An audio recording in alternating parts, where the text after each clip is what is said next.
It was a Halloween special on Wednesday night. The Sheffield Steelers had a fair few fancy dress costumes.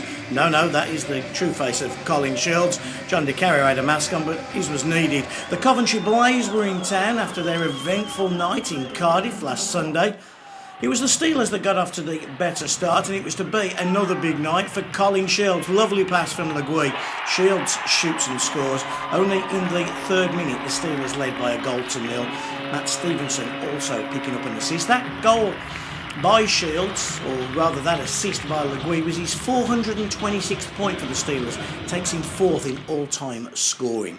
The Coventry Blaze, though, they were quickly back on the mark. Thomas was off for delaying the game, a power play chance, and Shea Guthrie pounces with Lieb and Boleski picking up assists. 18:08, and we're tied at 1. Into the final couple of minutes of this first period, just picks up, doesn't he, on that loose puck, Guthrie, quick hands. Second period, and the Sheffield Steelers looking to get back ahead. Just 32 seconds in when Colin Shields scores his second to put the Steelers back ahead by 2-1. Jeff Legui and Ashley Tate picked up assists on the super slow-mo as it trickles across the line and he beats Peter Hirsch. Steelers led 2-1. Sestito was off for slashing. Phillips 2 minutes delaying the game. 5-on-3 power play for the Coventry Blaze as they look to tie it. Shoot is on the puck. Boleski with the shot. There's Lieb, but he comes off the skate of Danny Myers. Power play goal for the Coventry Blaze. We are tied at 2 apiece. Again in the super slow-mo. Boleski's shot saved. There's Greg Lieb, but he doesn't get across to Brad. It in fact hits Danny Myers and then ends up in the back of the net. We're tied at 2. Then a big incident. Mike Egner, 2+10. Checking to the head called there by the referee. Michelle wasn't happy about it. You can see it again in the super slow-mo. Face and stick and glove. Egner finishes hard. Michelle goes down. Egner goes to the penalty box. 2-10. Steelers on the power play. Stevenson throws one at the net. You'll see, pops out. There's Sean Limpride. Shoots, he scores.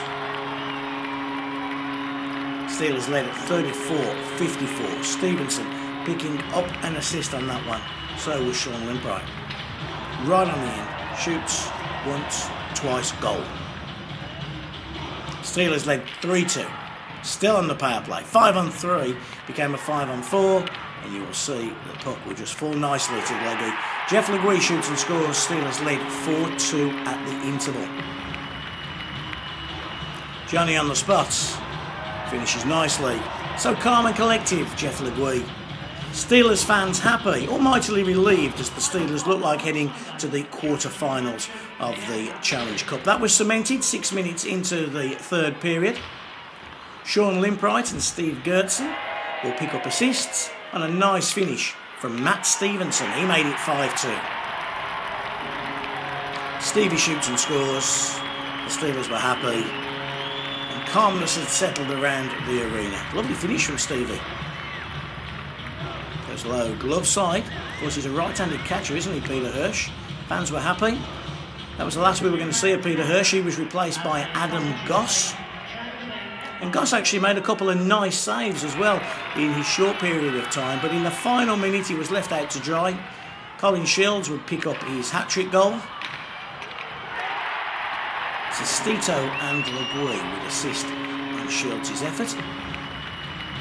And that's, of course, his second hat-trick in 3 games for Colin Shields. And just whilst I was announcing that, not 15 seconds later, Sean Limpride grabbed his second, with Sestito and Gertson picking up assists to make it a final score of 7-2. Nice finish by Sean Limpride. A very happy Sheffield Steelers camp. Seth Bennett caught up with Ryan Finnerty, but before he did that, he spoke with Colin Shields as the fans applauded another win for the Steelers. Colin, congratulations. Another great night for the Sheffield Steelers. A great night for you personally as well with the hat-trick. How much did you enjoy it? Yeah, it was good. We knew coming into this game it was a game we wanted to win. We wanted to finish as high as we can in our group in the Challenge Cup to give ourselves the best opportunity, in the next couple of rounds. So we knew we were in for a tough battle, and Coventry had some big games at the weekend, a couple of big games coming up. So we weren't sure, how they were going to come out. But they're a team that's battled us hard all year, and we knew that we were going to be in for a fight all night. And luckily enough, we got some good breaks late in the game there, and kind of managed to take our foot off the gas a little bit. And for you personally, how good does it feel to have the weekend that you had against your former club and then to come straight back and get a hat-trick on home ice this evening? Yeah, I mean, the first couple of months, first 6 or 7 weeks of the season, the goals hadn't been going in quite as easily, and but, that happens sometimes, and then all of a sudden, they all come along at once. So hopefully we can kind of keep that going into this weekend. We've got a couple of good games against Dundee and then Nottingham before the break there, so be hoping to kind of continue with the form, and hopefully we can get a couple wins. Can you just explain how it feels different to, I don't know, maybe last weekend to prior to Belfast, and then when you come into tonight's game and that first real opportunity that you have goes in? Yeah, I mean, it's like a weight's lifted off your shoulders. I mean, it was nice to score a few goals against your old team. That's always nice. I think anyone will tell you that. But tonight it was good to get off to a good start because Coventry's gave us some tough games, and at a personal level it's just easier. You can just relax. You feel more comfortable on the puck. And the second goal I got was a little bit lucky, kind of snuck underneath them. But it's nice when those chances start going in for you, and you can kind of just build off that and keep the momentum. Let's talk a little bit about your change of number one position, but number two, change of line as well. What's it brought differently to your game, moving on a line, playing with Le Guy and Ashley Tate? Yeah, I mean, those guys are, pretty obviously great players. They played in the league for a long time and really offensive. I was playing center before, and I think, I was playing more of an all-rounded game and obviously wanted to focus a little bit more on the offense. So Finner put me up there with those guys and just said, just not focus so much on the defense part of the game and just kind of relax, and just when you get the puck, focus on the offensive part. And, you can see the last 4 or 5 games I've been with those guys. I've had a lot more chances, and the offenses came a lot easier. And lucky enough, the last couple of games that they've been going in. Ryan, how do you rate that performance? I thought we did enough to win. I think these games are always scary. You got a team coming in; they got a big weekend ahead of them. We got a big weekend here in the Challenge Cup, and we wanted to get this win to secure our place in the quarterfinal, and I think we did enough. Obviously, I think Coventry wheels fell off at the end there. They put the young kid in, and I thought it was a decent game up to that point. I'm definitely happy with the win and the advancement. No Rod Sarich, how is he? Yeah, Roddy's going to skate tomorrow. If it was a different situation, we probably would have seen Roddy on the ice today. But we thought it was a good time to rest him. We got to get Mark Thomas going, get him back going in the lineup and some more ice time. So, we thought it was a good time for Roddy to rest. We'll assess him tomorrow and see. But I expect him in the lineup this weekend. In terms of the performance, what were the highlights for you? Oh, it was nice scoring 7 goals. It was nice getting the power play going.